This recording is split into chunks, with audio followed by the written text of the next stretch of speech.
জান্নাতীদের মনে কোনো দুঃখ থাকবে না, একটাই দুঃখ হবে। সেই দুঃখটা কি?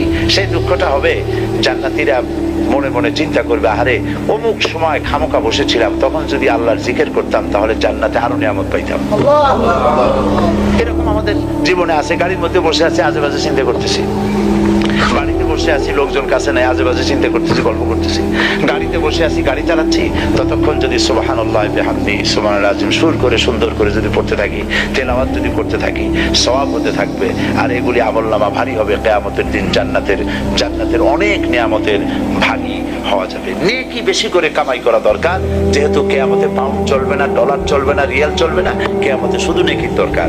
আর সেই নেকি হচ্ছে হাসি মুখে যদি কারো সঙ্গে কথাও বলেন, একটা সদকা দেওয়ার মতো সমান সওয়াব আল্লাহ পাক আমলনামায় লিখে।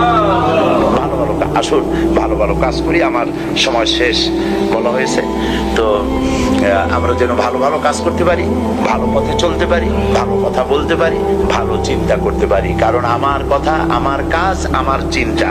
ওয়া ইন তুবদু মিন আনফুসিকুম আও তুখফুহু ইউহাসিবুকুম বিহিল্লাহ। এমনকি মুখের কথা শুধু নয়, কল্পনারও হিসাব নেবেন কিয়ামতের দিন আল্লাহ পাক। চিন্তা করেছেন? শুধু কথার কাজ না, মনে মনে যে কল্পনা করছেন, কল্পনাটারও হিসাব কিয়ামতে আল্লাহ পাক নিবেন। ফায়াগফিরু লিমান ইয়াশা ওয়া ইউআযযিবু মান ইয়াশা।